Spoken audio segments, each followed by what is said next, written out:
Bom dia a todos. Estávamos a pensar se não valeria a pena as pessoas que estão mais desse lado irem para este e conseguem ver bem para aqui, porque esta primeira parte o professor Álvaro Figueira vai apresentar algumas coisas que seria útil conseguirem ver bem. Se daí conseguirem, tudo bem. Se não, há aqui vários lugares ainda deste lado e poderão ficar melhor situados. Esta, como terão lido nas mensagens que enviamos a divulgar a sessão, é a terceira das sessões relativas à plataforma de e-learning Moodle. Elas não estão interligadas no sentido em que era necessário ter estado presente nas anteriores para poder seguir o que será apresentado nesta, por isso não haverá problemas desse tipo se alguém não tiver estado nas anteriores. O nosso objetivo principal nesta sessão era o de discutirmos algumas das funcionalidades mais avançadas do Moodle, entendendo-se por esta expressão aquele tipo de cursos e atividades que já não são tão triviais, que requerem um conhecimento mais aprofundado da maneira como funcionam e dos objetivos que nos permitem atingir, com ênfase na parte que diz respeito à aprendizagem e comunicação, portanto, recursos e atividades virados para a realização de tarefas em grupo. Nesse sentido, achamos que seria muito interessante complementar este tema com a apresentação do nosso servidor Big Blue Button, que será feita pelo engenheiro Bandeira e pela engenheira Sofia Torrão, e que, tanto quanto sei, virá substituir a ideia inicial que era utilizarmos o Dindim. Quer um, quer outro, são plataformas que nos permitem fazer trabalho colaborativo, seja apresentações online ou web conferencing ou partilhar outro tipo de recursos que não necessariamente uma apresentação e que podem ter muito interesse como um mecanismo complementar do Moodle no que respeita à parte da comunicação síncrona, que é uma área em que o Moodle é relativamente pobre, no meu entender, não é? Enfim, tem a sala de chat, mas a sala de chat não é um mecanismo muito eficaz de comunicação, quer pela rapidez como as pessoas interagem, quer pelo facto de não ter imagem. Portanto, o Big Blue Button parecia-nos um assunto muito interessante e com a concordância do professor Álvaro Figueira combinamos que na segunda parte haveria a possibilidade de se apresentar o servidor Big Blue Button da FEOP, que poderá ser uma ajuda muito eficaz à utilização do Moodle, em particular em contextos em que se pretenda fazer apresentações ou dar aulas de forma não presencial. Por isso, muito obrigado, Álvaro, por mais esta vez estar aqui connosco e obrigado a todos pela presença. Muito obrigado, é um prazer estar aqui na Faculdade de Engenharia mais uma vez. Portanto, o desafio que me foi colocado é de apresentar ferramentas que sejam mais sofisticadas do ponto de vista do uso e da configuração, mas que, por outro lado, são extremamente úteis e já lá vamos a elas. E, por outro lado, encontrar formas de comunicação que passem um pouco além de simplesmente disponibilizar conteúdos online. Portanto, a agenda que iremos ter vai ser essencialmente esta.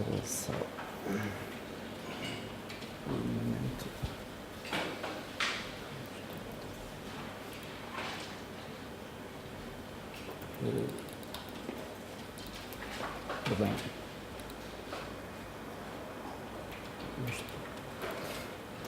Eu estou com o computador bloqueado.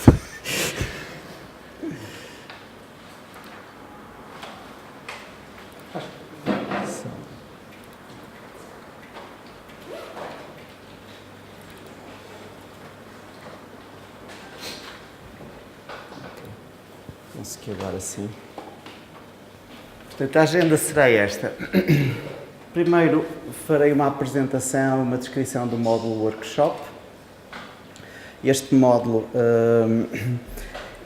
no meu entender, o módulo mais complexo de configuração e de uso daqueles que estão disponíveis no Moodle, e eu vou tentar motivar-vos para o usarem, apesar dessa configuração extremamente complexa. Depois irei fazer uma apresentação do iGraph de foi uma ferramenta que nós desenvolvemos. Essa ferramenta é útil, por exemplo, nos fóruns de discussão do Moodle, para se fazer uma análise das interações que são feitas entre os alunos.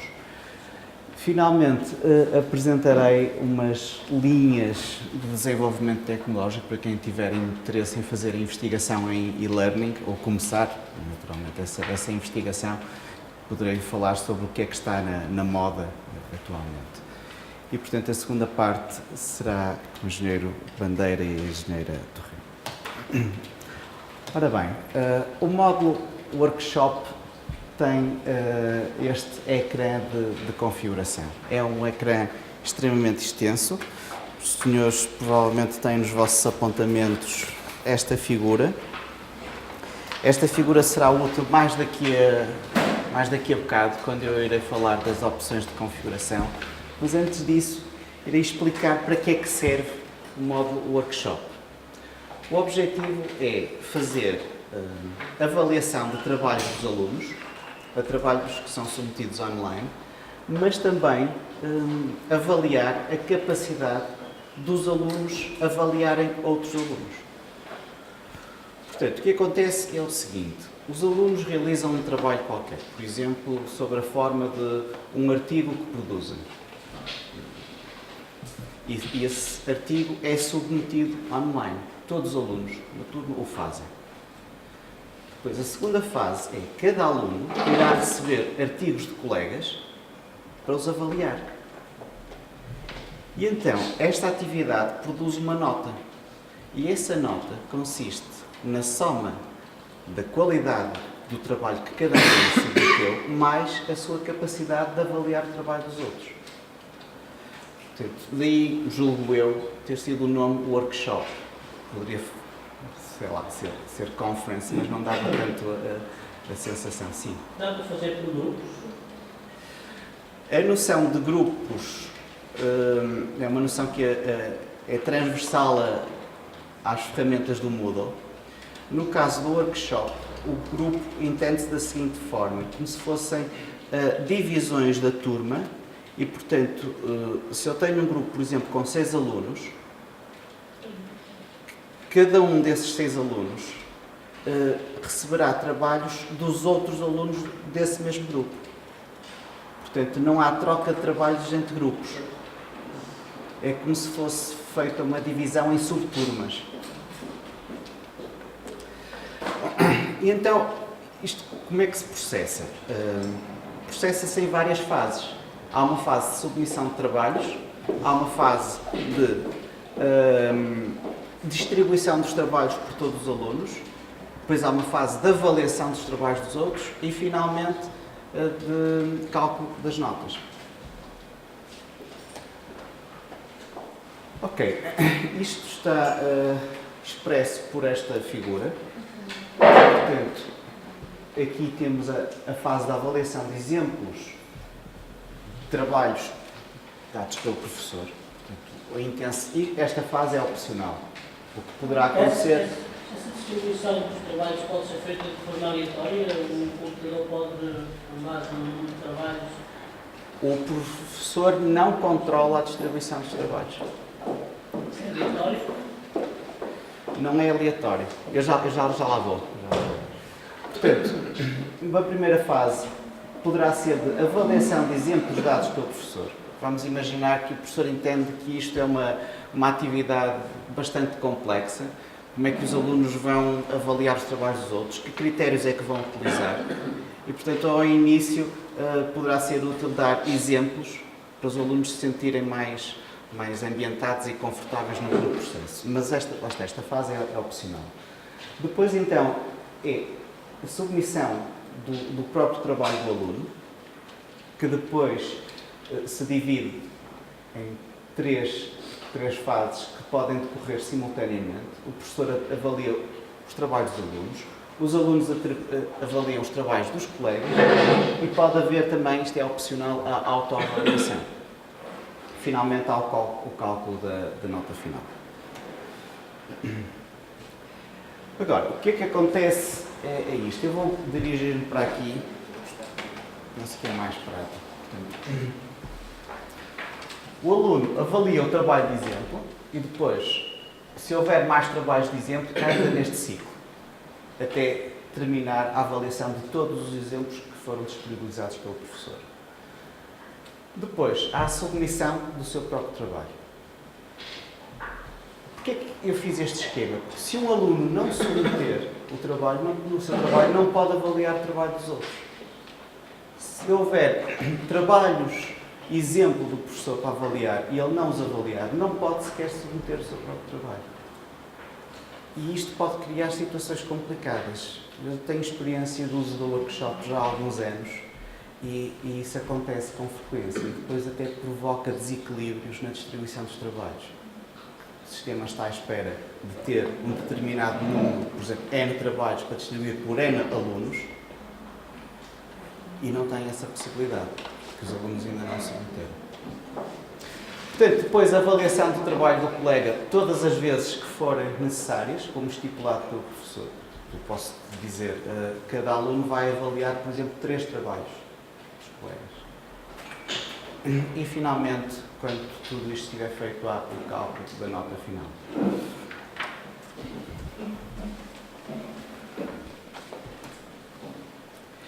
Então, a propósito da pergunta que me estava a fazer há bocado, como é que é feita esta distribuição dos trabalhos? Se imaginar então que eu configuro a atividade desta forma. Cada aluno tem que avaliar 3 trabalhos dos colegas. O sistema ordena os trabalhos à medida que eles forem chegando.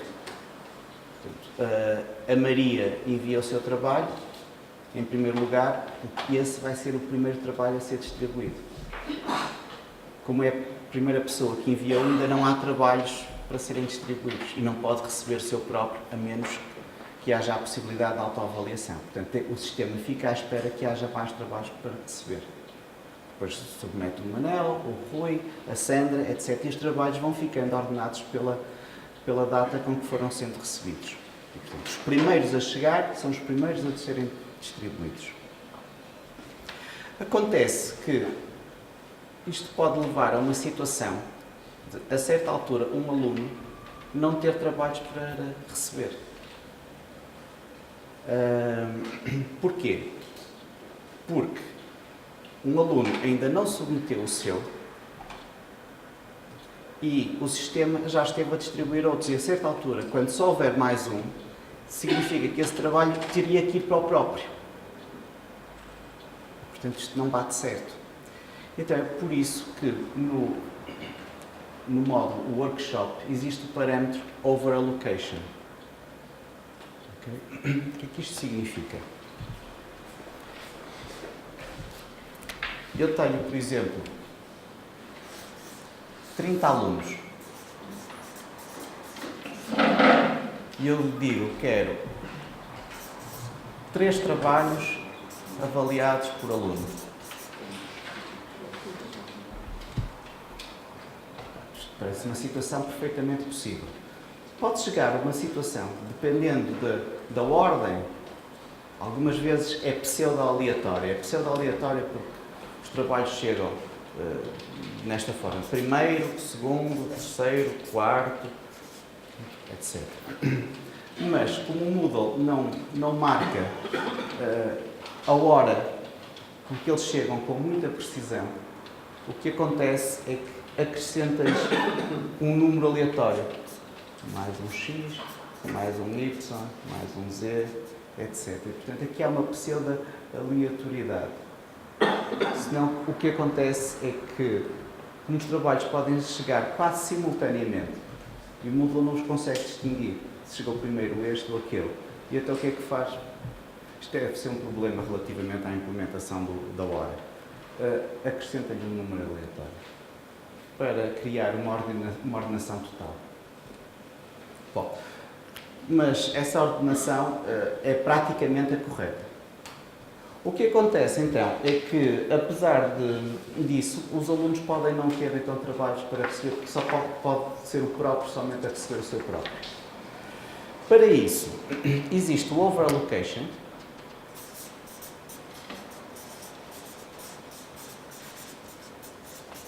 pode ter os valores de 0, 1 ou 2. O que é que isto significa? O 0 significa todos recebem o mesmo número de trabalhos. O mesmo trabalho é avaliado exatamente o mesmo número de vezes. Se todos recebem 3, então cada trabalho foi avaliado 3 vezes. Lá está. Isso era a situação ideal. Como as coisas seguem no tempo, pode não acontecer que não seja possível. Não é? Posso chegar ao último aluno e só ter os meus próprios para avaliar. Vamos imaginar, então, que o que eu vou fazer é pedir a outros trabalhos que já foram avaliados para voltarem a ser avaliados. E então isto significa assim, que tenho, quando for overallocation 1, vai existir um ou mais trabalhos que, em vez de terem 3 avaliações, vão ter 3 mais 1. Uma avaliação. Quer dizer, eu vou dar este grau de liberdade ao sistema para escolher um ou mais trabalhos para que seja avaliado mais uma vez. E neste caso será 3 mais 2. Ok? Portanto, o parâmetro overallocation é simplesmente para permitir que todos os alunos recebam o número especificado de avaliações. Qual é o senão disso? É que, idealmente, todos teriam 3 avaliações feitas e a sua nota será calculada em função dessas 3 avaliações. E depois haverá outros que, em vez de 3, tiveram 4, ou outros que, em vez de 3, tiveram 4 ou 5. Não sei se me estou a fazer entender. Okay? Portanto, eu não estou a duplicar ou a acrescentar trabalho aos alunos. Muito obrigado. Não estou a acrescentar trabalho aos alunos. Não estou sequer a acrescentar trabalho ao professor. Só estou a dizer que há alguns trabalhos que, em vez de serem avaliados 3 vezes, vão ser avaliados 4. E, portanto, a sua nota final, em vez de ser a média das 3, vai ser uma média de 4. E esse parâmetro para a location pode ser alterado a meio do processo ou tem que ser logo do princípio? Deve ser especificado logo do princípio. Logo do princípio, sim.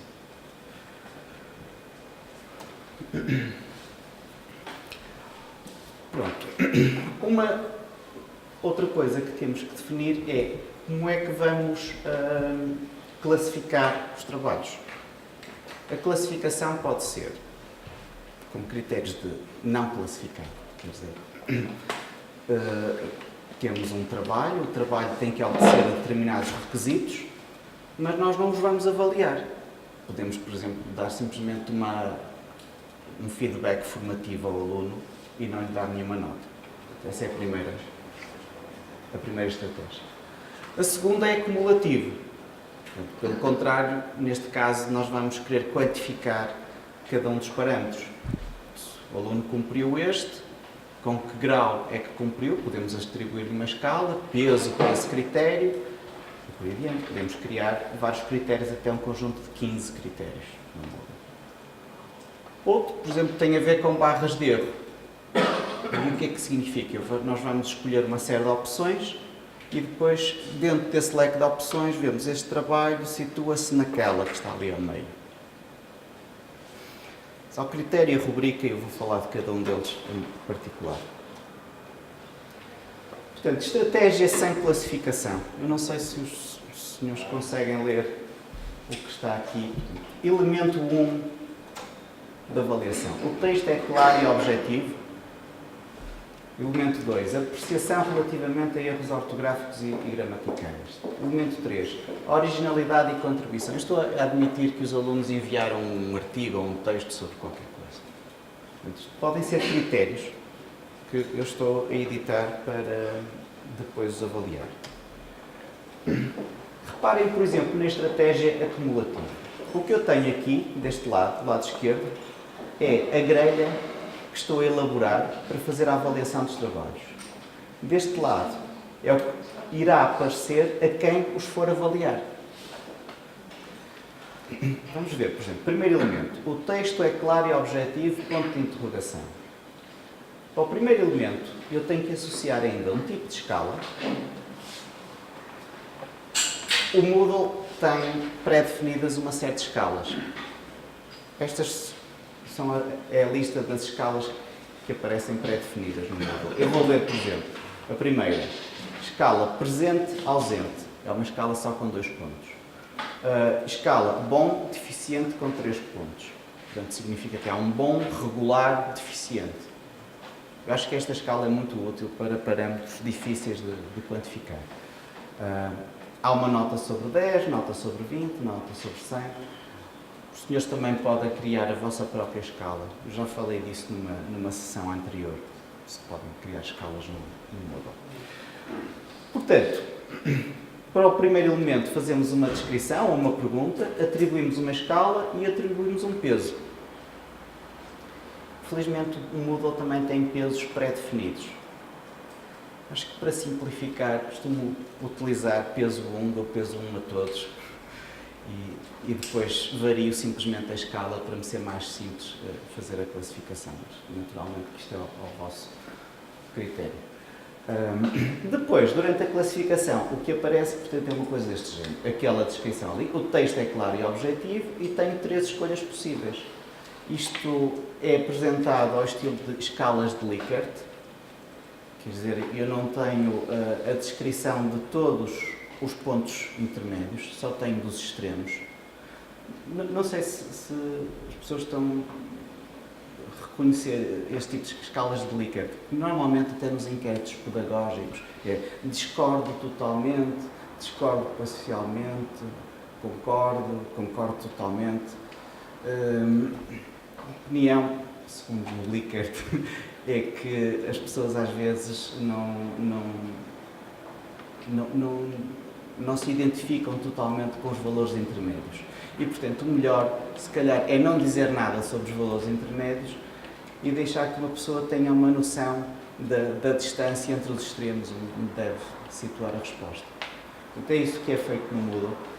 Na escala de 3 pontos aparecem 3 posições possíveis. Numa escala de 5 pontos, naturalmente, que aparecem 5 posições possíveis. Esta escala de 5 pontos, por exemplo, varia entre o excelente e o mau. E então, depois, para cada um dos critérios, é simplesmente apresentar a escolha da classificação. No caso da escala sobre 10, aparece uma lista com 10 notas possíveis. Isto é para o critério cumulativo. Quando nós utilizarmos uma estratégia do tipo barras de erro, eu defino cada elemento a avaliar desta maneira. Vamos dizer, de forma semelhante ao exemplo anterior. Só que aqui, em vez de ter uma escala de avaliação para cada critério, é como se eu tivesse simplesmente a opção de aplica-se ou não se aplica. E depois, no fim, eu vou ver quantos nãos aqui há. E, portanto, aqui a única coisa que eu tenho que fazer é, nesta tabela, dizer se houver 0 respostas negativas, então o aluno teve 100. Se houver uma resposta, teve 5. Se houver, por exemplo, negativas a todas, posso-lhe dar 0. Ou não.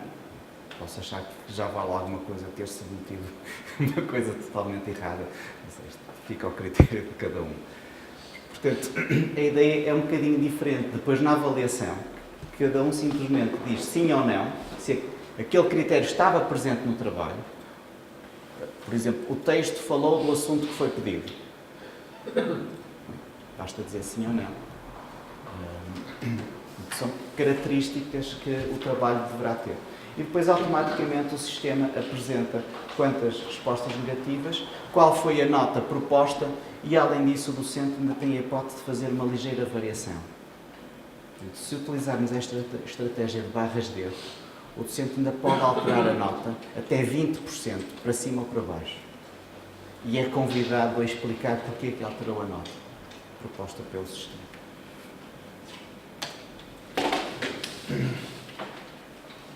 A estratégia critério, lá está, isto é tudo muito parecido, é parecida com o anterior, só que neste caso nós apresentamos uma nota sugerida, talvez seja melhor ver como é que é a grelha de avaliação. Portanto, ele, desta vez, é como se tivesse em cada elemento descrito totalmente o trabalho. Reparem o que eu fiz aqui. O texto tem as seguintes características. É claro e objetivo, tem muito reduzidos ou nenhuns erros ortográficos e gramaticais, é original e apresenta uma contribuição na área. Se tiver isto tudo, a nota é 100. O texto não preenche um dos critérios. Ou então o texto não preenche pelo menos 2 dos critérios. Agora, vocês vejam como é que é a forma mais prática que têm para fazer a classificação de um trabalho, também com certeza atendendo às características do trabalho. Só uma coisa é que esta classificação que será feita por vós, também depois é feita pelos alunos. Portanto, é preciso também levar isso em linha de conta. Que tipo de classificação é mais adequada para que percebam o que é que se pretende. Finalmente, na estratégia rubrica, para cada elemento, eu digo algo do género. Estou a tratar de objetividade e clareza do texto. Dou um peso a esse elemento e depois tenho várias hipóteses. O texto é vago ou ambíguo, havendo dificuldades em perceber o que o autor pretende transmitir, ou então consegue-se perceber as ideias do autor, mas alguns aspectos necessitam de ser melhorados, ou então o texto é perfeitamente compreensível, é claro e objetivo. E depois, a grelha de classificação entra em linha de conta com esta sequência. Eu tenho que passar do pior para o maior. Isto é uma coisa que tem que ser feita ao longo de todos os elementos da avaliação. Por exemplo, o elemento 2. Em termos de correção ortográfica e gramatical, o texto apresentado é, primeiro, apresenta muitos erros, apresenta algumas, isto aqui está um erro, cá está uma pequena gralha, ou então está isento de erros. Elemento 3. Durante a classificação, segundo esta estratégia, tenho a descrição do que é que se pretende, qual é o tópico, e depois simplesmente escolho uma das opções de forma a avaliar o trabalho segundo esse tópico.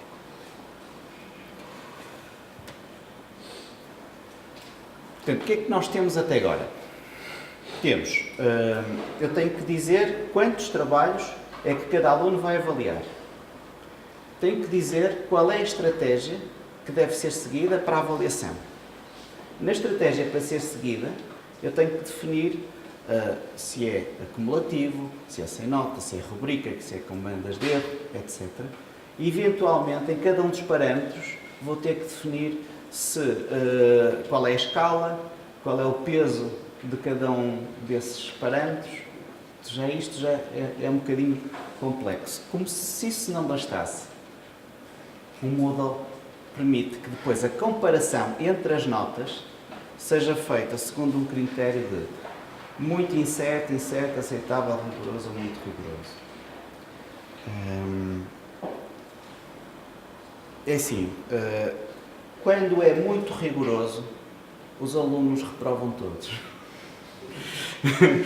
Não há hipótese. Segundo o critério de comparação muito rigoroso, se as classificações forem diferentes, mais de 20% de diferença. Peço desculpa, mas que classificações? Entre eles ou entre... Eu sou um aluno. O senhor também é um aluno. Okay? E estamos a classificar um trabalho. Eu dou uma classificação X. O senhor dá a classificação Y. E depois o sistema calcula qual é a classificação ideal. Vamos admitir que a classificação ideal é Z. Como é que é obtida essa classificação ideal? Há duas formas. Se o professor dá a classificação, é a classificação do professor. Se o professor não dá a classificação, é a média de todas. Bom, se a sua distar mais de 20% da classificação ideal, a sua classificação é descartada e tem 0 na sua capacidade de classificar. Isto é absolutamente terrível. A minha experiência é o critério que nós devemos utilizar é provavelmente muito incerto. Mesmo se formos para o incerto, já é muito difícil que os alunos tenham avaliações corretas. Ou então, o que eu diria é que poderão fazer várias sessões do workshop, mas pelo menos na primeira não vão além do critério muito incerto. Mas isso depende dos critérios que cada um usar. É por isso que refere aqueles exemplos preliminares, no fundo, para calibrar e afinar critérios, ou não? Sim, exatamente. Porque isto baseia-se desta forma.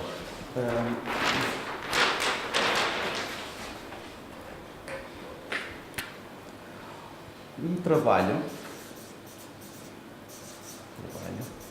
vai ser classificado nestes elementos. Elemento 1, 2, 3, 4. Trabalho X. Trabalho X.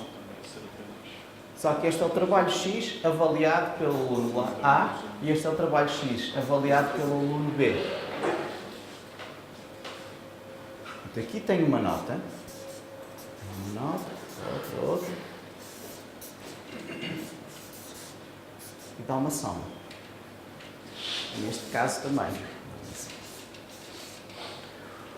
O que o Moodle compara não é estes dois. O que o Moodle compara é isto.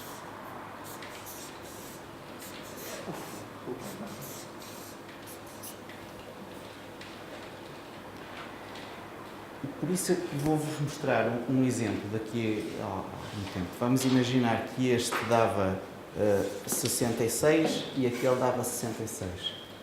E esta avaliação é considerada muito boa e esta avaliação é tão má que é descartada.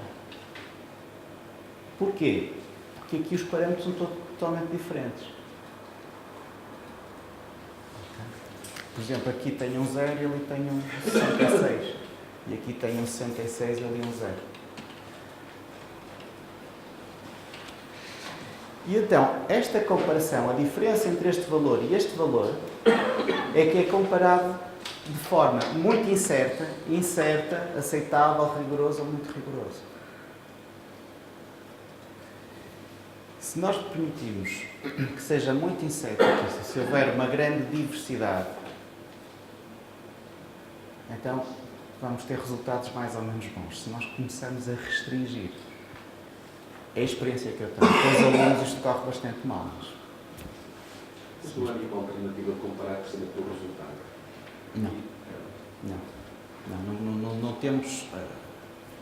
Não temos nenhuma hipótese de alterar isto. É que, segundo aquilo que apresentou antes, não tem que ser cada uma das rúbricas 1, 2, 3, 4 avaliada necessariamente quantitativa. Pode ser, por exemplo, em 2 níveis. E aí, ou está certo, ou está completamente errado, não é? Sim. Portanto, se isto aqui for com duas hipóteses, sim estão sim ou não, exato. Este, se diz sim, aquele também deverá dizer sim. Bom, eu se calhar também devia explicar isto de outra maneira. O que acontece é que vou ver qual é a diferença entre os dois, com a diferença entre estes dois, com a diferença entre estes dois. Portanto, é isto tudo que é avaliado. Portanto, podemos pensar, se eu tiver 4 opções de sim não, se tirar uma, já vou além dos 20%. Portanto, se eles discordarem numa, o critério muito rigoroso já não serve. Portanto, se houver, em vez de 4, 5, com uma ainda está dentro dos 20%. Mas depois tem que ser iguais nos outros todos.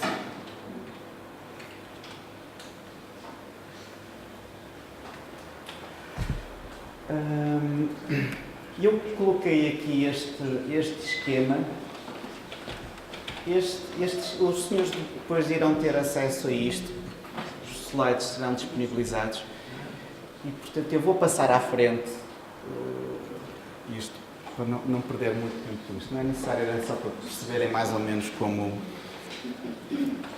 é que isto funciona em termos algébricos. Ora bem, as configurações então gerais da interface. Se quiserem seguir comigo a figura que aparece na página numerada com 1.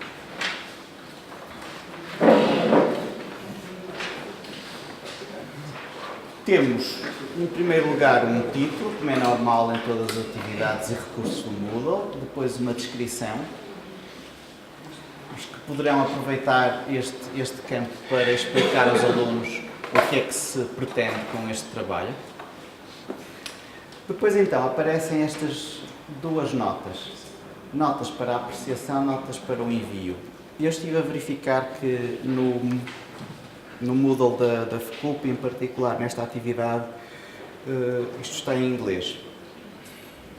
Mas penso que conseguirão facilmente traduzir. As notas para a apreciação, que aqui eu coloco 100, é a escala máxima, de 0 a 100, para dar a capacidade de avaliar do aluno. A segunda nota para o envio é a nota do seu próprio trabalho. Eles produziram um documento. Qual é a nota relativa a esse documento? Não.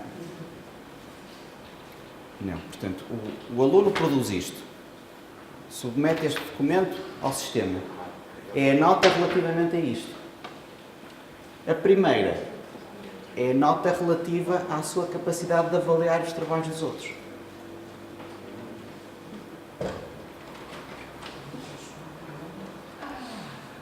Depois, a estratégia de classificação, portanto, isto é uma drop list em que tem aquelas várias hipóteses. Depois, número de comentários, elementos de apreciação, faixas, notas, etc. Portanto, quantos são os critérios que vão avaliar em cada uma daquelas estratégias. Número de anexos esperados nos envios, quer dizer, os alunos quando submetem alguma coisa podem escrever um documento, podem produzir 2 documentos, 3 ficheiros. E pode submeter o trabalho aqui ou tem que criar uma atividade à parte para submeter o trabalho? Não, submetem através da atividade workshop, tudo integrado. Sim. Permitir reenvios de trabalhos. Eu não aconselho ninguém a utilizar isto, porque então aí é que é um pandemónio. Imaginem que o aluno envia, esse trabalho já é enviado para outro aluno, já começam a fase de avaliações e é um que decide, agora vou enviar de novo um trabalho melhor. O que o Moodle considera é que são trabalhos como se fossem de alunos totalmente diferentes. Portanto, isto permite um aumento exponencial do trabalho e da confusão também. Número de avaliações de exemplos do docente. Eu prefiro dedicar uma aula completa a explicar aos alunos como é que devem fazer, em vez de lhes enviar exemplos. Mas se quiserem enviar exemplos, aqui dizem quantos é que vão enviar para que os alunos os avaliem primeiro. Depois então temos a comparação das apreciações, o tal critério que eu estava a tentar explicar ali no quadro. Muito incerto é o que eu costumo utilizar. Número de apreciações de envios dos alunos. Portanto, parece aceitável, neste também faz parte. Sim, sim. Aqui aparece aceitável, sim. Eu acho que esta é a sugestão que é dada pelo Moodle no início. Mas faz parte do princípio. Sim, sim, sim. É muito incerto, aceitável, rigoroso, muito rigoroso. Número de apreciações de envios de alunos. Aqui estão 2. Portanto, quantos trabalhos é que cada aluno irá receber para avaliar? O meu conselho é que seja pelo menos 3. Porque 2 trabalhos não chega para o Moodle fazer a média. Ele não faz a média de 2, só faz a média a partir de 3. E, portanto, se tiverem simplesmente 2 avaliações por trabalho, não conseguem ter depois uma classificação final decente. isto são coisas que estão muito mal explicadas no módulo workshop. Porquê é que eu sei isto? Eu não sei isto por andar a ver nos fóruns, por andar a ver nos help files, ou por andar a ver em qualquer lado. Isto não está descrito em lado nenhum, isto está escrito no código, em PHP. E por isso é que é terrível, são assim umas zonas muito obscuras. Mas, portanto, o meu conselho é cada aluno que pelo menos avalie 3 trabalhos. Poderem ter classificações com médias, sim, que são descartadas. E depois não sabem porque é que são descartadas, ainda por cima. Peso para a apreciação do docente. Isto é excelente, porque é aqui que vocês podem conseguir corrigir injustiças. O que eu costumo fazer é colocar um peso de 2, de 3 à minha nota. E até agora eu já tive workshops durante 3 anos e não tive uma única reclamação. Eu já tive reclamações de muitas coisas nos testes, mas das workshops não houve nenhum que tivesse reclamado. Isto significa sensivelmente 100 alunos até agora, nos 3 anos. Sim. Não podem combinar as notas com dados ou outros? Podem combinar. E até podem estar a dar notas muito boas uns aos outros. O problema é que depois a nota deles vai ser comparada com a minha. Sim, mas com a avaliação que eu estou a fazer. Entre as notas que eles dão, sim, não mas eles... com o facto de terem certo, mas eles também não sabem quem é que estão a avaliar. Que eu posso pedir esse anonimato. Mas eles acabam de saber. Combinam entre todos e vamos fazer assim. Pronto, depois fazem todos da mesma maneira. Poderá acontecer. Para já, para os critérios são todos iguais, mas não há ninguém que esteja fora da. À parte a questão tecnológica, a experiência que eu tenho é que eles ficam tão entusiasmados e com a responsabilidade de ter de avaliar outra pessoa que realmente não ligam a isso. Provavelmente, se isto se tornar rotineiro daqui a uns tempos, haverá essas estratégias. Eu não tenho tido essa experiência. Era isso que eu queria perguntar, a sua experiência. Não, é uma atividade que normalmente corre muito bem mesmo. Não sei se... Quantos alunos tens? Que idade tem esse aluno? São alunos de segundo ciclo, mas de primeiro ano. Tem sido em comunicação técnica, essa é a disciplina. E quantos são, já agora? Mas a idade deles é que? 22, 23. Ah, então, Grande parte. Quantos? Sempre mais de 20, nunca mais de 36. Isto é terrível, porque significa que eu tenho que ler 36 artigos. Com muito cuidado e avaliá-los. Mas isso é normal, não é? Isso é normal.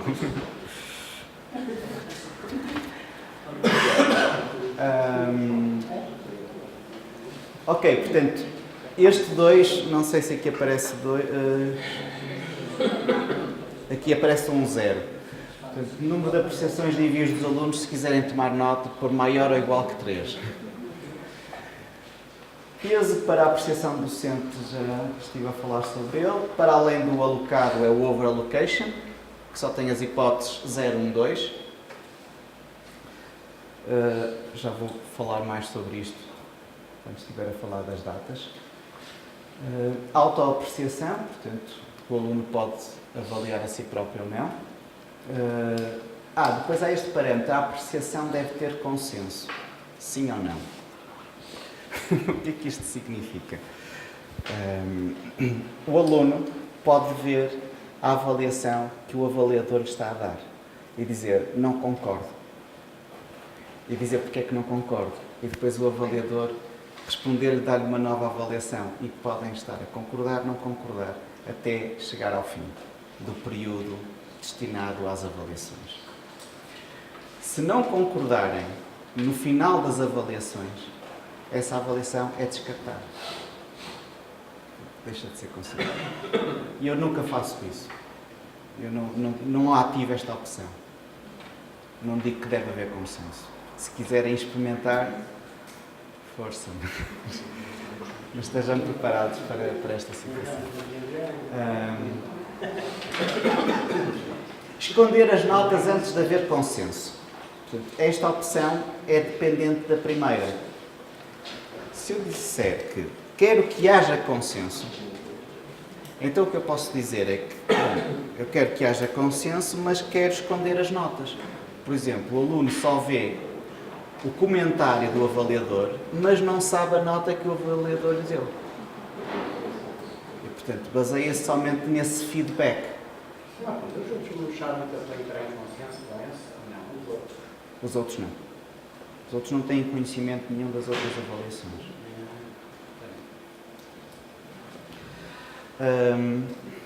Finalmente, a tabela do trabalho submetido para cada aluno conseguir ver o que é que aparece.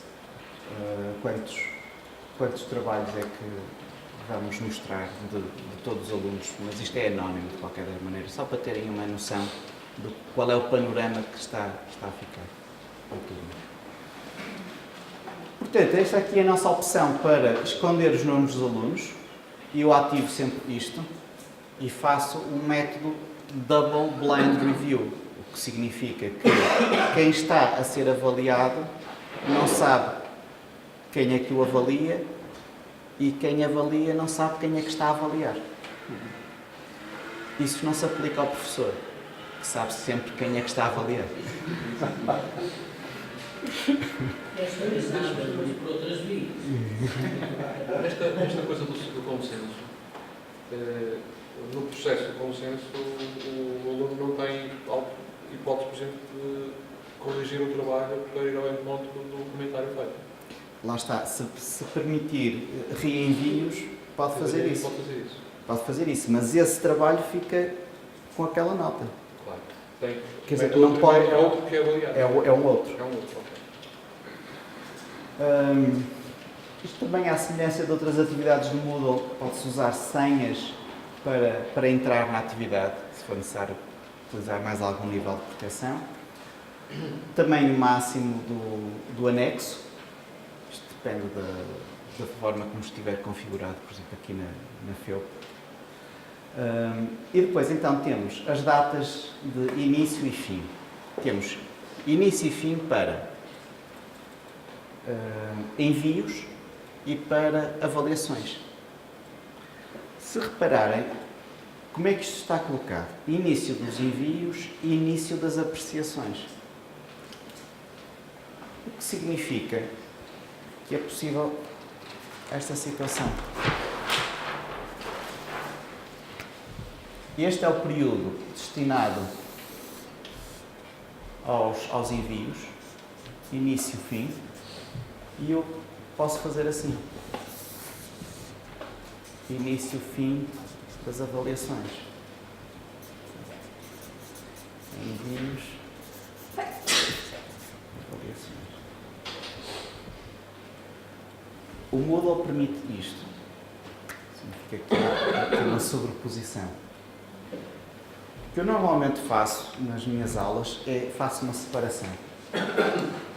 Para evitar problemas de overallocation e para ter a certeza que todos recebem exatamente o mesmo número de avaliadores, eu gosto de separar as datas. Então há um período somente para os envios e há um período somente para as avaliações. Mas é possível fazer aquela sobreposição. Também é possível coisas estranhíssimas, como por exemplo, nós estarmos em período de avaliações, já me aconteceu, e de repente chegarem 4 alunos vindos por transferência e terem que entrar nisto. E consegui resolver a situação. Foi possível fazer uma reconfiguração da atividade de maneira a eles entrarem. Alterei as datas. Alterei o overallocation. Que não houve assim muita diferença, sabiam mais ou menos quem é que estavam a avaliar. Existe também esta data, lançar notas do docente. Claro que, se nós estivermos a avaliar os trabalhos dos alunos e as notas aparecerem, os alunos guiam-se pelas nossas avaliações. Mas, por outro lado, nós também provavelmente não queremos que os alunos terminem todas as suas avaliações para nós podermos começar o nosso processo. Portanto, para nós podermos, logo no início, começar também a avaliar os trabalhos sem deixar que os alunos vejam as notas que estamos a dar, é que podemos definir esta data, que é, a partir desta altura as notas do docente passam a ser visíveis. Portanto, o que eu costumo fazer é essa data entra aqui, no fim disto tudo. Por exemplo, 2 dias depois. Uma coisa importante. Devido à forma como o Moodle está feito internamente, convém que haja pelo menos 1 hora de intervalo. Se quiserem separar os envios das avaliações, não comecem as avaliações na mesma altura em que estão a terminar os envios. O ideal é começar no dia a seguir, mas se colocarem 1 hora depois já está tudo bem.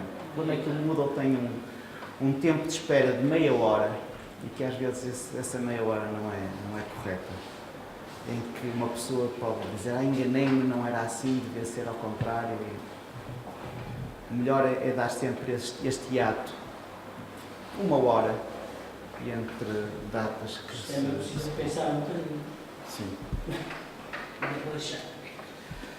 Finalmente, então, o modo de grupo, como eu já disse há bocado, os grupos funcionam como subturmas.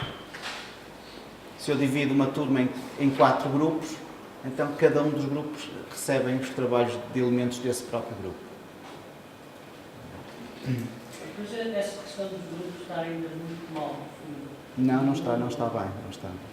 E mesmo o próprio... Eu fiz uma experiência neste último semestre em que eu tentei aplicar um workshop, mas foi praticamente impossível, porque eu tinha trabalhos em grupos, mas tinha diferentes fases. Portanto, cada grupo fazia um trabalho. Esse trabalho era distribuído por 3 grupos que o avaliavam, que voltavam, mandavam um feedback, o grupo corrigia e depois este trabalho ainda era distribuído por mais 5 grupos, dos quais não tinham avaliado o trabalho, para comentar e para elaborar um problema. Isto não há Moodle que resista, não há aplicação que consiga fazer isto automaticamente, que eu podia fazer isto de uma forma aleatória. Portanto, tive que fazer a própria gestão de todo este processo. O Moodle não conseguiu dar resposta. O último parâmetro de visível já deve ser do vosso conhecimento, é simplesmente para colocar a atividade imediatamente visível ou não. O que é que se vê? Isto é a visão do aluno da sua própria submissão. Portanto, tem um título, pode editar, alterar alguma coisa ou apagar e tem um número de apreciações. Parte-se do princípio que isto não vai acontecer. Para acabar o curso, ao domingo? Não, isto foi um exemplo qualquer que eu tirei para captura de ecrã. Isto foi para a escrita do livro. Até esta senhora é fictícia. E, portanto, isto é o que o docente vê. Vê o nome do aluno, vê a nota das apreciações, título, data, etc. Eu vou mostrar exemplos mais completos. Portanto, agora pedia-vos que seguissem esta folha numerada com 3. A tabela de resultados da atividade workshop tem estas 9 colunas e eu tento descrever aqui o que é que deve ser interpretado em cada uma destas colunas. Este slide está fora. Eu passarei aqui. Vou só explicar isto. É uma coisa interessante que o Moodle permite. Nós podemos fazer um comentário a cada tópico de classificação. Por exemplo, o trabalho está com muito bom nível, foi uma coisa que eu escrevi, mas poderei escrever noutro, este trabalho precisa de aperfeiçoamento aqui e acolá, um outro comentário. Portanto, a certa altura posso ter um conjunto de 4, 5, 6 comentários padrão. E para não ter que os estar continuamente a escrever, o Moodle vai registando isto aqui. Portanto, isto são outros comentários que eu escrevi anteriormente.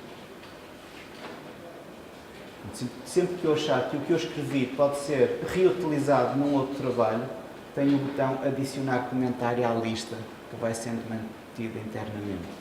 E depois, em vez de estar a escrever diretamente, só tenho que colocar em cima.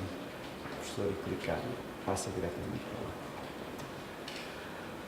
Ok. Então, isto é essencialmente para se perceber este uso destes símbolos, as chavetas, os parênteses retos, o sinal de menor e maior e os parênteses. As avaliações, quando são feitas pelo professor, aparecem sempre dentro de parênteses retos. Portanto, significa que eu dei 50, não sei qual é a escala, isto não significa 50%, depende da escala que foi atribuída no início. Dei 50 a este trabalho. Posso anular esta classificação ou posso alterá-la com aquele símbolo. E quando são apreciações feitas por alunos, têm estas hipóteses.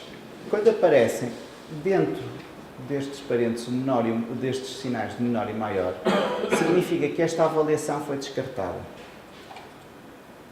Se aparecem dentro de chavetas, é porque foi considerada. E então é assim, o que está à esquerda, este número, é a nota que o aluno deu. E o que está do lado direito, dentro de parênteses, é a nota correspondente à qualidade deste 50. Devido àquilo que eu há bocado fiz ali no papel. E reparem, bom, e se eu dei 50 e supostamente o que eu faço é que está bem, como é que o aluno, tendo dado exatamente a mesma nota, não tem aqui mais de 66?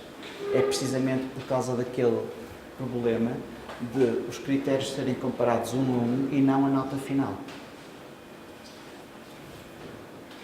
Por exemplo, neste caso,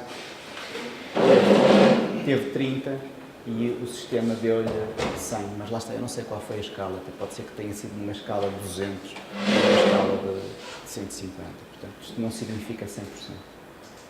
Desculpe, isto aqui não significa 30%.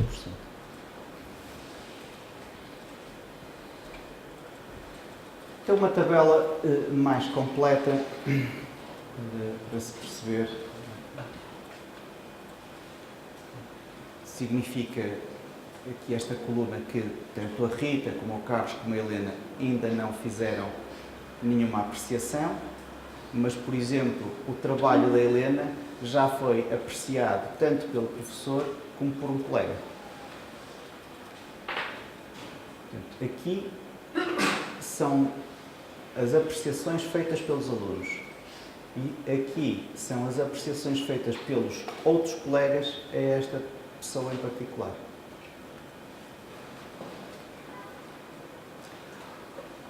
Vejam, por favor, este exemplo mais completo. Então, o que é que temos aqui?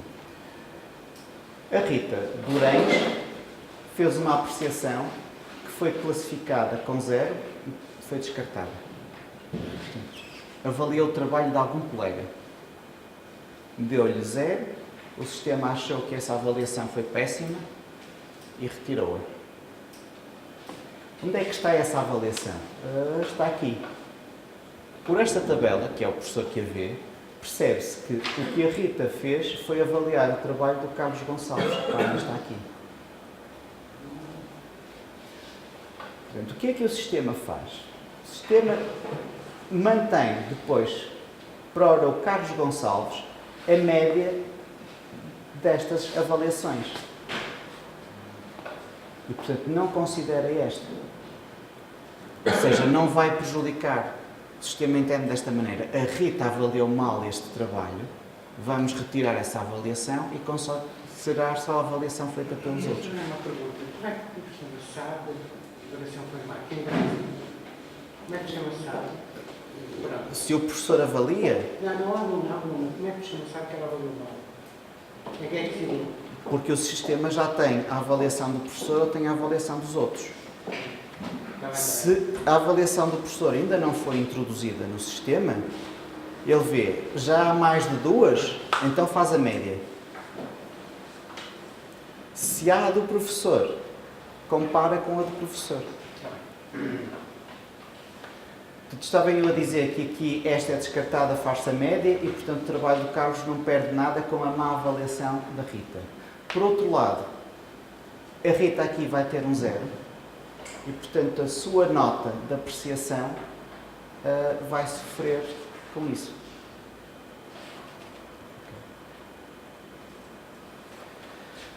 Outras situações. Se repararem,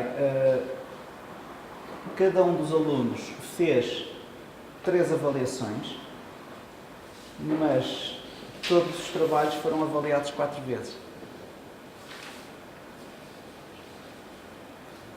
Isto também é possível de acontecer. Depois, estas 2 colunas, portanto, esta é a nota do trabalho que cada um fez e isto é a nota da sua qualidade, da sua capacidade de avaliar. E, portanto, a nota total é esta mais aquela. As duas têm que estar dentro daquelas 2 escalas que foram definidas no início.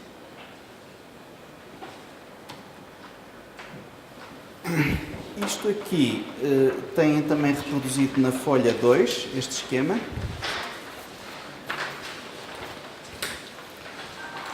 E, portanto, é uma espécie de um fluxograma do funcionamento do módulo.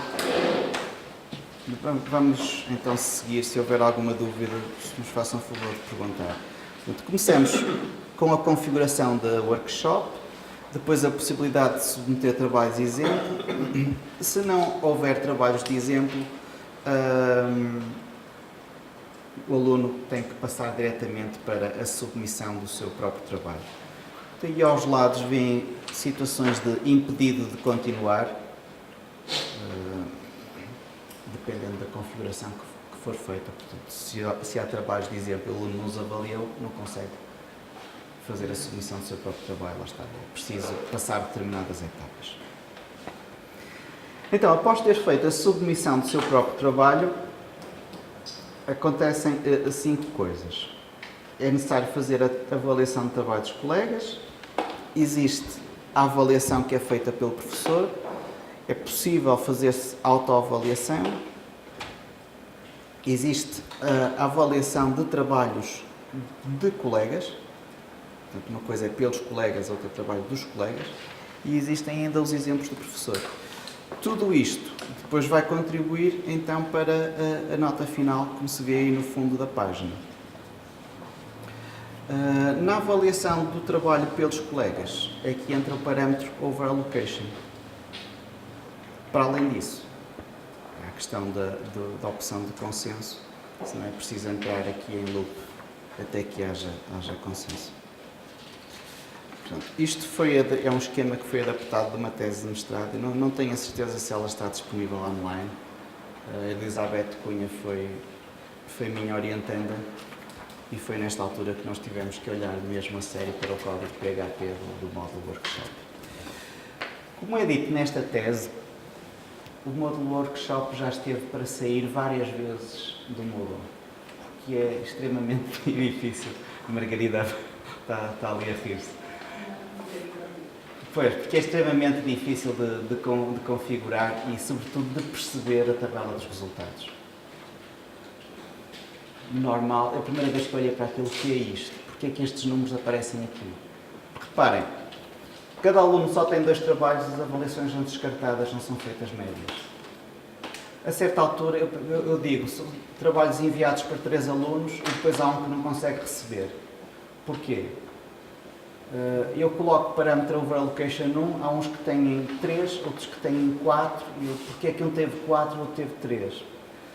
Quer dizer, há uma série de coisas que não são ditas em lado nenhum, e só pela inspeção do código é que foi possível perceber o que é que estava a acontecer. Eu julgo que é por causa disso que a atividade não é utilizada, porque ela é extremamente útil, os alunos gostam de ter a autoridade de avaliar os colegas e acho que tentam fazê-lo de uma forma muito profissional. Nós já ultrapassamos em 15 minutos o tempo dedicado ao workshop, se calhar o que eu iria fazer era terminar por aqui. Na segunda parte, havendo disponibilidade e vontade, sobretudo vontade vossa, para fazerem uma pré-configuração do workshop aqui utilizando o Moodle da FEUP, com certeza poderei ajudar. Mas, entretanto, passaria para outro tópico que me foi proposto, que falasse, que é o iGraph.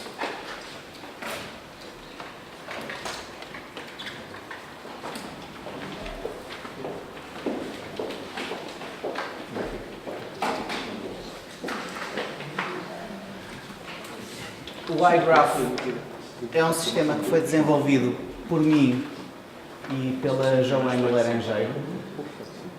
E é um sistema que pode ser utilizado nos fóruns de discussão do Moodle, embora tenha outra aplicabilidade.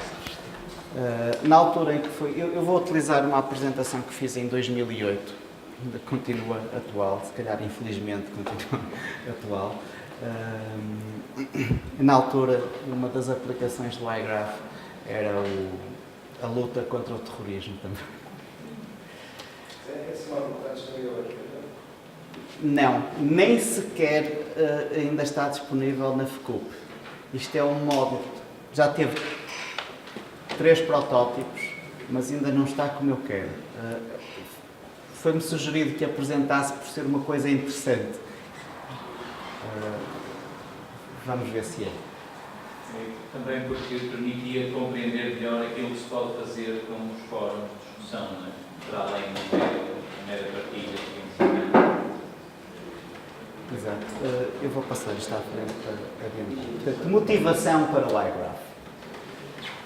Isto é um exemplo de uma parte de um fórum, uma disciplina que eu lecionei, por acaso aqui na FEUP.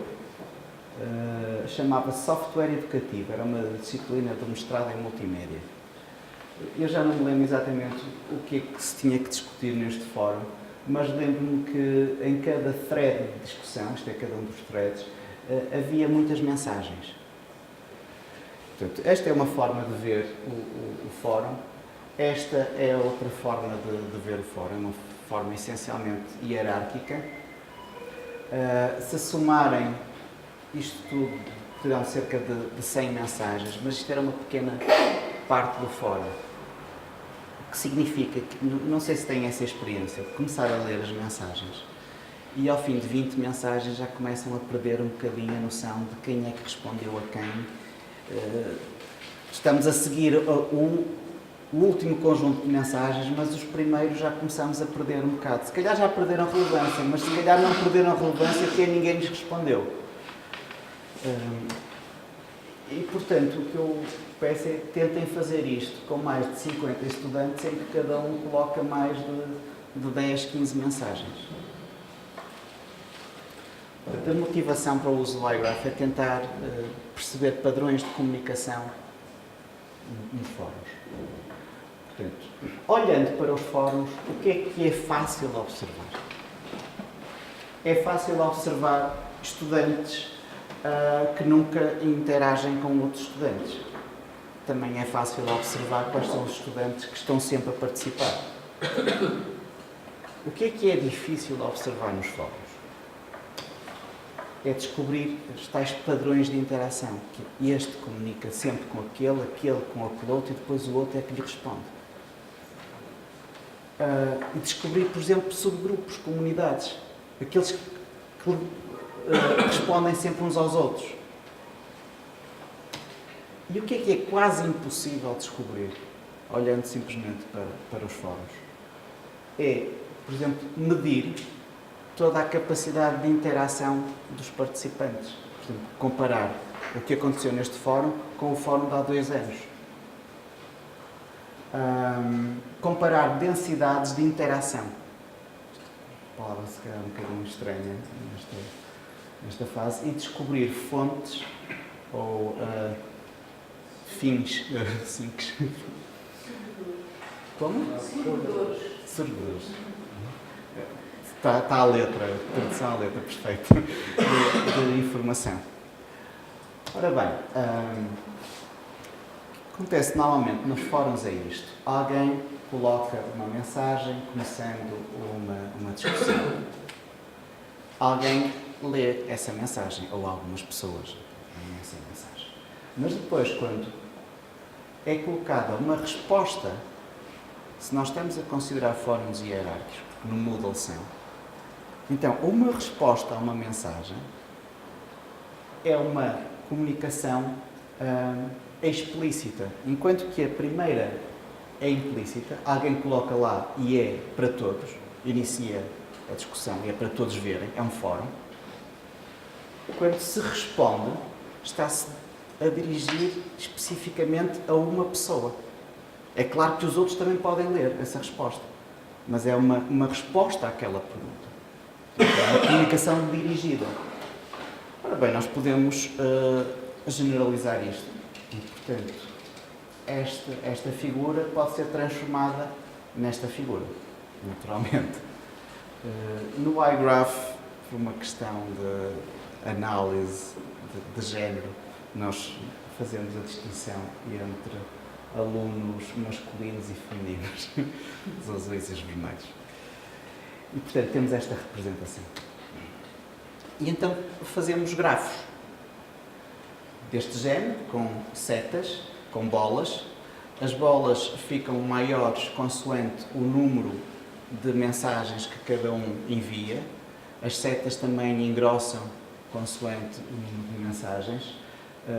Temos formas de descrever, por exemplo, isto é o ator D, e o ator D publicou 5 mensagens.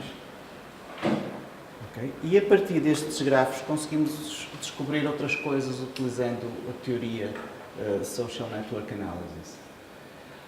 Temos também outro tipo de representações gráficas. Voltando só assim, porque me esqueci de dizer. Isto significa que estes dois comunicaram, este comunicou com aquele, portanto enviou-lhe uma mensagem, mas não houve comunicação no sentido inverso. Por aqui já dá para ver que esta pessoa está-se a assumir como um líder de discussão. Temos também este tipo de representações. Aqui, em vez de representar as interações entre os participantes, o que representamos é a participação em discussões diferentes no mesmo fórum. Cada um dos quadrados verdes é um tema, um thread diferente, e as bolas continuam a representar pessoas. E, portanto, por aqui conseguimos ver como é que é a participação de todos em cada uma das discussões. Quais as que são mais populares, as menos populares. De novo, os quadrados aumentam e diminuem consoante o número de mensagens lá colocadas. Utilizamos vários parâmetros desta teoria, a densidade, o grau de centralidade e o índice de centralização. Por exemplo, para o índice de centralização, o que queremos medir é se uma rede tem um ator claramente central ou não. Portanto, aqui tem um índice de centralização de 100% e, neste caso, de 0%.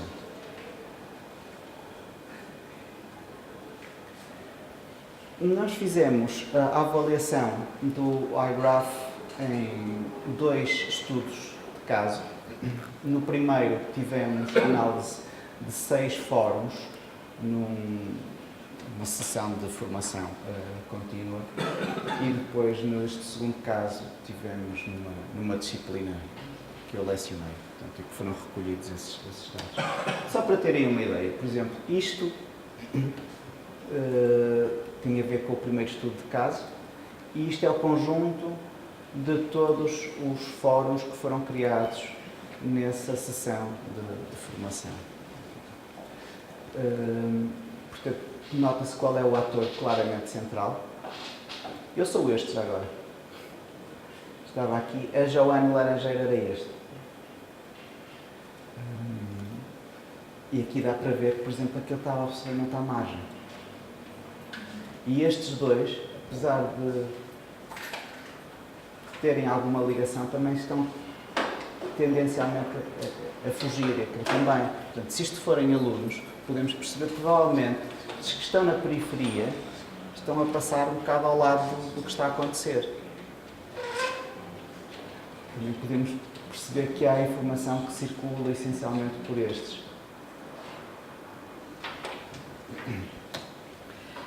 E isto é a visão de cada um dos fóruns separadamente. O parágrafo também permite, ou junto todos os fóruns, ou então separo-os.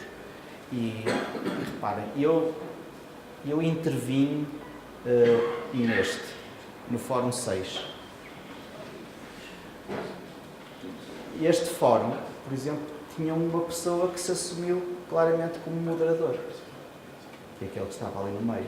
Mas, por exemplo, neste fórum, dá para se perceber que não houve nenhum moderador. Este fórum não teve piada absolutamente nenhuma. Não é? Este também terá tido pouca piada, mas havia aqui um moderador.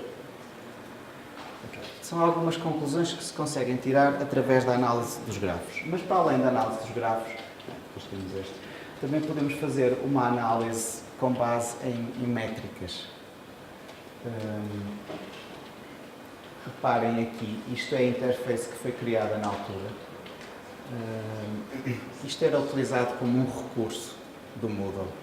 Nós clicávamos num botão e aparecia isto. Portanto, o sistema ia recolher todas as mensagens que havia no fórum e desenhava um grafo e depois apresentava algumas medidas, como por exemplo, a densidade, neste caso, foi 31%.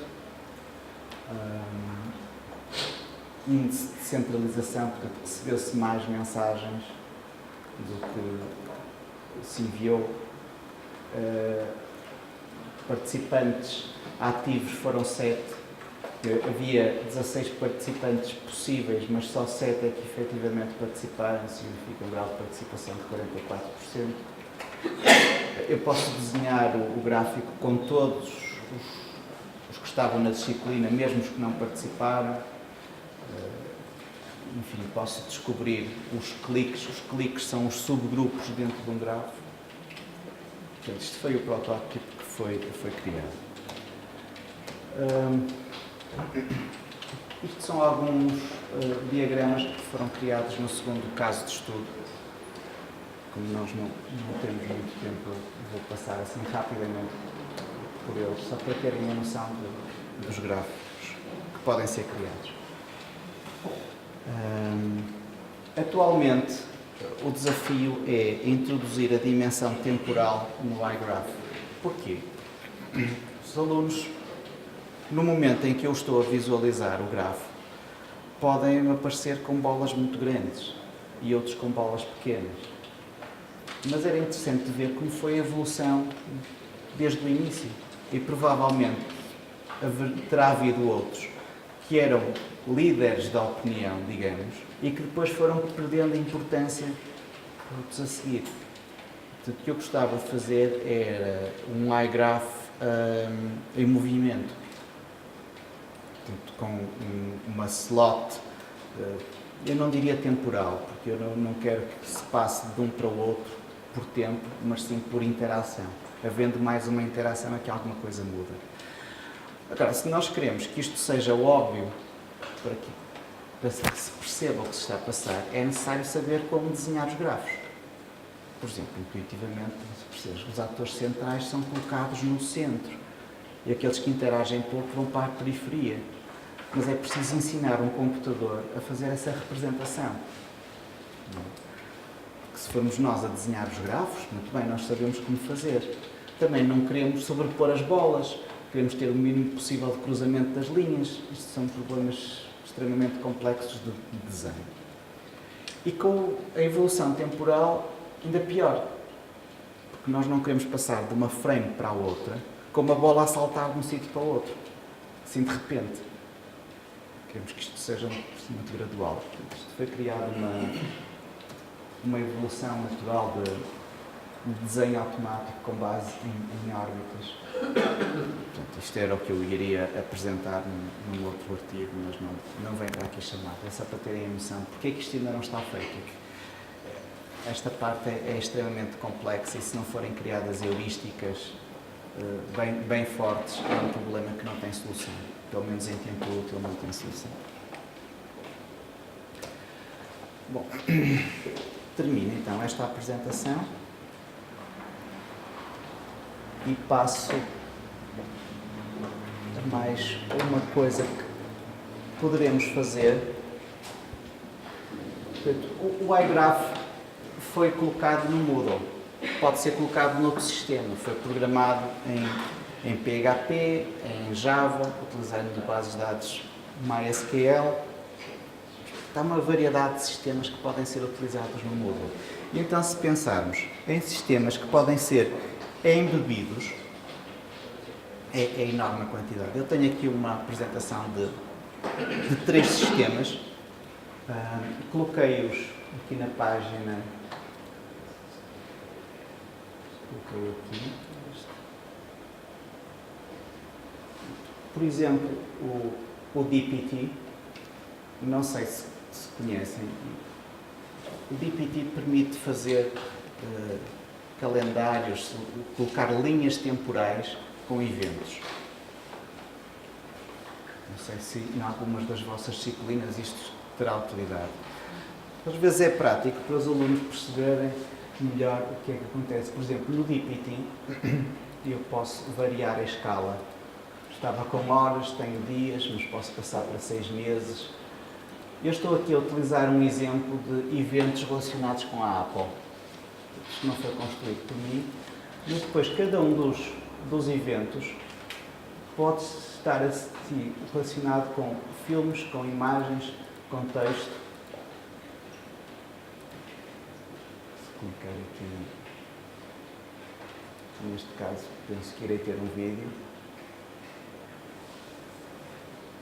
Aqui está o tablet computer da Apple. Posso fazer a visualização disto à moda do iPod. Ver cada um dos exemplos desta maneira. Eu posso então, por exemplo, ver os eventos como uma lista. Ou então, até se houver georreferenciação, ver onde é que eles estão no mundo.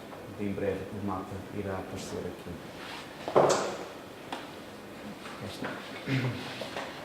Ou então pode ir para o Moodle ou funciona fora também? Isto funciona fora. Eu, se clicar aqui, vou parar à página do DPT com o calendário. Aqui, portanto, o que eu tenho que fazer é criar uma conta neste sistema e depois, a certa altura, tem esta hipótese. Embed Widget. E o Embed Widget dá-me aqui um conjunto de informação, é código, que pode ser colocado numa página HTML. Se puser como uma label também dá? Como uma label? Sim. Não é? Sim. Uma label no. Pois. Sim. Que é gratuito. Sim, claro.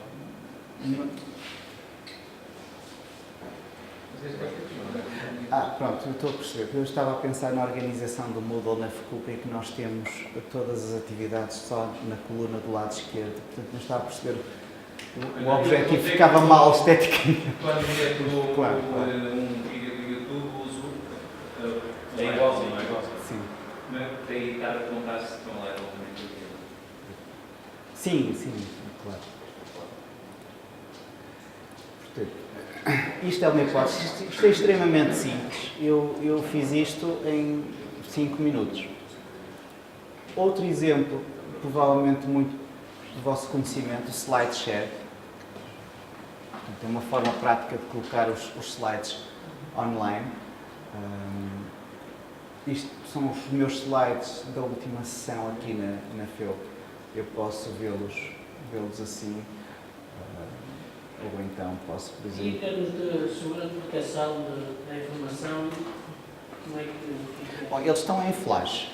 Eles são convertidos... O PowerPoint, por exemplo, é convertido em flash.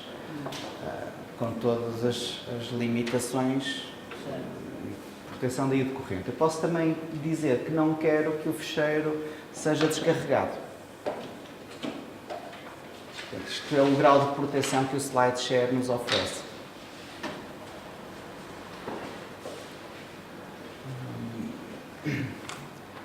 Acho que é prático para se Para o fazer. introduzir no Moodle também é através do... É exatamente da mesma maneira. Eu vou já mostrar como é que isto se faz. E finalmente, isto aqui é para nos rirmos um bocadinho. Não sei se alguém conhece o Voki. O Voki é útil se nós tivermos alunos que têm grandes problemas visuais ou que são mesmo cegos. Eu vou ativar isto. Pedi algum silêncio na sala, não sei se vai ser possível ouvir-se.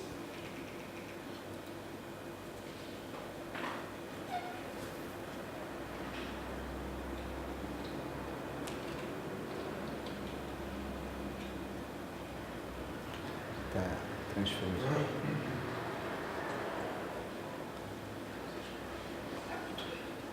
Está um bocado lento neste momento.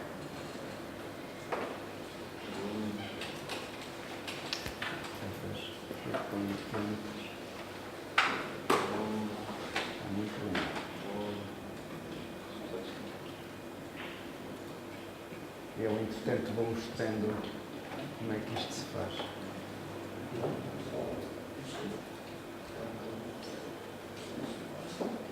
Bom dia a todos.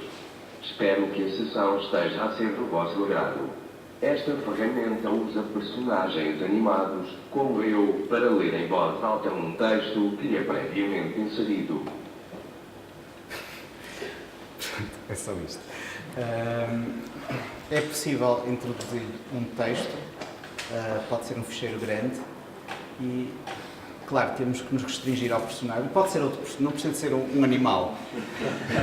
Pode ser o Abraham Lincoln, não sei se é de interesse, imagino que não, mas podemos alterar também o fundo, podemos alterar o sotaque.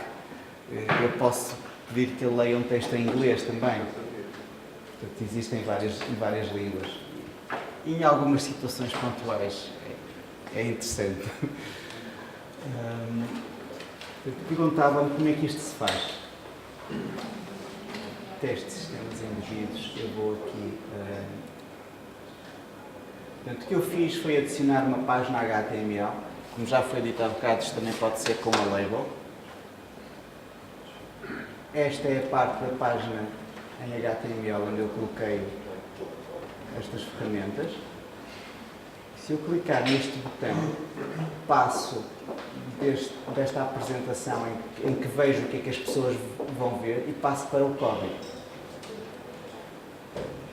Ora bem, é só preciso colar aqui o código que cada uma daquelas ferramentas nos deu. Não é mais nada. Este aqui no DPT eu posso dizer qual é o fecheiro que vai ter que ser lido diretamente ou é... Não, entra no dpt.com e cria lá a sua timeline. Coloca lá os eventos, coloca as imagens, os vídeos, todos. Tem uma conta associada. E depois é que diz, bom, dê-me o código relativamente a isto. E depois é que tem que colar aquilo com esse código. Mas quando diz que é para, enfim, alguém que tem dificuldades visuais, por exemplo... O Voki. E eu, o Voki... E entra também no Voki. No outro, eu posso... E entra também no Moodle e clicar qual é o fecheiro que quer que eu leia. Não. Não. E entra no voki.com Ok. e depois para lá é que faz o upload do fecheiro que quer que ele leia.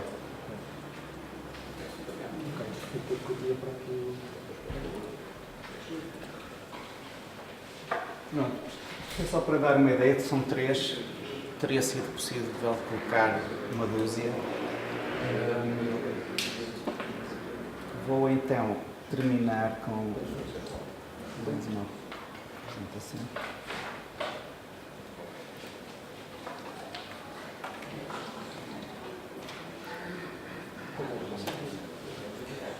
Portanto, antes de irmos para intervalo, algumas linhas de desenvolvimento atual para o e-learning. Para o e-learning, premissas importantes. O e-learning é o presente e é também o futuro. Não há outra forma de conseguirmos chegar a tanta gente e cada vez queremos chegar a mais gente sem utilizar tecnologia relativa ao e-learning. O problema é que o e-learning dá muito trabalho. Não sei se os senhores têm essa experiência. Se não têm, preparem-se.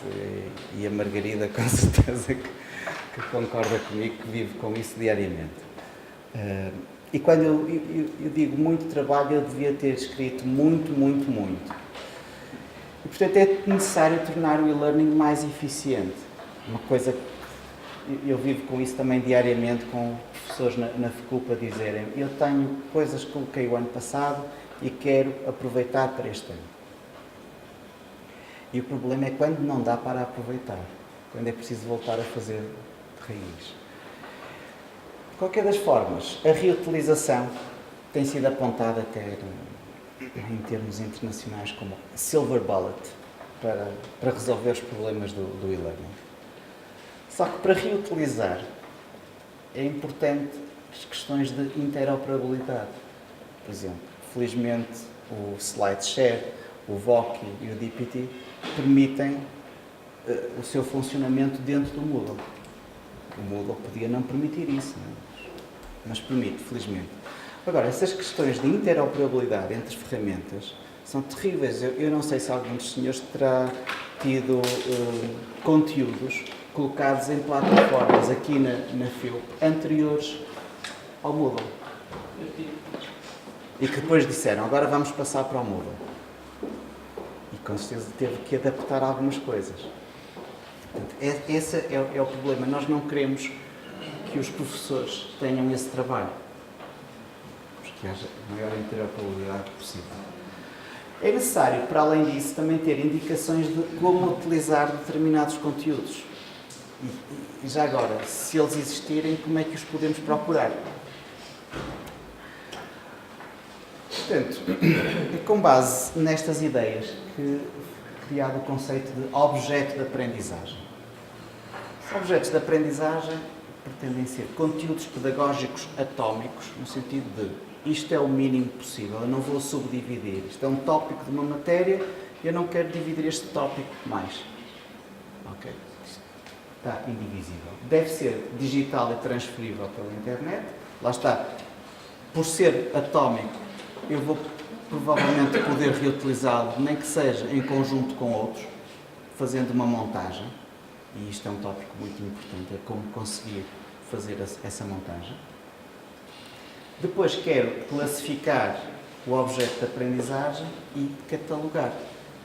Para quê? Para que, quando vier outra pessoa, seja capaz de o utilizar e também seja capaz de o pesquisar mais facilmente. Como é que isto se faz? Faz-se com a agregação de recursos digitais e, provavelmente, com a inclusão de um ficheiro de descritor e agregador desses conteúdos. Desta maneira. Utilizamos um ficheiro em formato XML, que tem sido a norma, e neste ficheiro temos metadados, ou seja, dados sobre dados. Nos vai dizer o que é que trata este objeto de aprendizagem. E depois temos, por exemplo, um ficheiro, um doc, temos um conjunto de imagens JPG, um HTML, um PDF, etc. E envolvemos isto num pacote. E isto é que vai ser o objeto de aprendizagem. Okay? E este objeto pode ser utilizado no Moodle, pode ser utilizado no Blackboard, noutro sistema que venha a seguir a estes.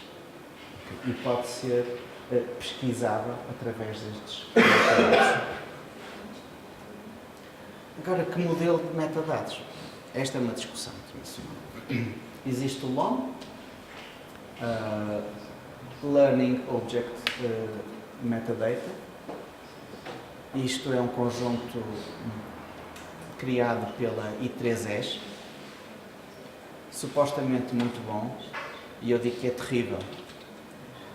É preciso preencher 40 e tal campos de informação. Há campos que são facílimos, é o autor, é a língua em que está, o idioma em que está o objeto de aprendizagem. Há um de utilidade discutível, que é o tempo que demora a ser utilizado, mas depois há outros que são incompreensíveis do meu ponto de vista. Um é densidade semântica. Os senhores acham, vão preencher com um objeto. Este tem uma densidade semântica elevada. Bom, o que acontece normalmente é que estes 40 e tal campos de informação têm normalmente uns 10 preenchidos, se calhar nem tanto. O Dublin Core só tem 15 e, portanto, parece uma coisa mais simples de ser preenchido, mesmo assim normalmente não é, por quem cria. Porquê? Quem cria um objeto de aprendizagem tem trabalho. Criar os docs, os PDFs, agregar aquilo tudo dá trabalho. E depois? Bom, agora não chega. Agora vamos criar-lhes os metadados para os escrever. Ai sim, para quê? Para que os outros o possam encontrar. Eu ainda tenho trabalho agora para os outros poderem encontrar o meu objeto de aprendizagem. Isto não faz sentido. Este é o problema do e-learning. Quer dizer, é necessário partilhar, é necessário reutilizar, mas tem que ser muito mais simples de o fazer. Portanto, que ferramentas para criar os objetos de aprendizagem? Vamos admitir que existem, vamos admitir que existem muitos objetos, repositórios, como os procurar? Eu quero procurar um objeto de aprendizagem sobre uma coisa qualquer. Posso ir ao Google, mas não tenho a certeza de encontrar um objeto. Posso ir a um repositório como o Merlot, mas oferece-me coisas também demasiado vagas. Deve ser possível ir além. Como os agrupar? Por exemplo, eu tenho algo sobre a aritmética, algo sobre álgebra, tenho o teorema de Pitágoras, a fórmula resolvente, etc. E agora quero criar algo com base nisto tudo. Como é que eu os consigo ligar? Deviam ser peças que podiam encaixar diretamente. Do tipo, faço um teste num, se o resultado do aluno for X vai para aquele, se for Y vai para o outro. Isto devia ser possível de se fazer imediatamente, tipo montar peças de Lego, mas ainda não é. Outra questão é as atividades que podem guardar-se e serem reutilizadas. Por exemplo, é muito simples pensarmos, nós temos slides, apontamentos, exercícios e transitam de disciplinas, transitam de anos e, por exemplo, um fórum. E um glossário no Moodle. Como é que isso transita? Se nós temos atividades colaborativas, como é que as vamos reutilizar? E digo-vos, isto é extremamente difícil de pensar, tanto a nível tecnológico, como a nível pedagógico, até como fazê-lo facilmente para quem não tem conhecimento tecnológico. Portanto, quase que terminaria dizendo que precisamos ainda de mais editores de objetos de aprendizagem. Para além da edição, precisamos de sistemas que os consigam correr, executar, que são os players. Precisamos de conversores de objetos de aprendizagem de um lado para o outro. Repositórios com organização automática. Quer dizer, queremos colocá-los lá e depois o repositório. Isto tem a ver com este tem a ver com aquele outro e ficam automaticamente organizados em zonas de proximidade pedagógica ou semântica. Queremos ter sistemas sequenciadores de objetos de aprendizagem. Isto já estamos no bom caminho. Isto já é possível. O Moodle tem o Lesson. Existe o LAMS. O LAMS é uma ferramenta fantástica que permite fazer sequenciação de atividades. Nós podemos dizer, os alunos começam com um fórum, depois vão fazer uma submissão de um trabalho, depois fazem um teste. Se no teste tiverem determinada nota, vão para aqui, se não vão para lá. Isto está a correr bem. Temos o modelo Sequencing and Navigation do SCORM, que já tem regras muito firmes de como é que isto se deve fazer. E, portanto, também já vamos começando a ter percursos personalizáveis de Learning Objects. Mas isto é o essencial, que é precisamente a personalização. Eu não sei se tenho essa experiência, mas julgo que tenho, qualquer professor tem. Quer dizer, o que é mais simples? É ensinar 20 alunos ou ensinar um aluno? Claro, se o aluno for terrível, não é mais simples. Mas a ligação direta é completamente diferente, não é? E, portanto, o que nós queremos é sistemas que possam acompanhar individualmente os alunos. Porque os alunos têm ritmos diferentes, têm dificuldades diferentes. Portanto, criação de percursos que dependem do desempenho do próprio aluno, percursos que são criados automaticamente. Isto também já estamos no bom caminho, já está praticamente feito de forma fácil para ser utilizado. Inclusão de atividades de grupo em sequências personalizadas. Agora isto é mais difícil. Se tratamos de um aluno individualmente, tudo bem. Mas se queremos percursos em que haja atividades colaborativas, alto. Aqui isto já é mais difícil. E queremos sistemas de tutoria cognitiva inteligente. São sistemas que criam e vão criando automaticamente o perfil do aluno. Isso é registado na base de dados. E, portanto, pode passar para além de uma disciplina e além de um ano. Portanto, todo o percurso académico pode ir sendo criado automaticamente e isso facilita depois a construção de testes e o auxílio nas dificuldades. E assim concluo.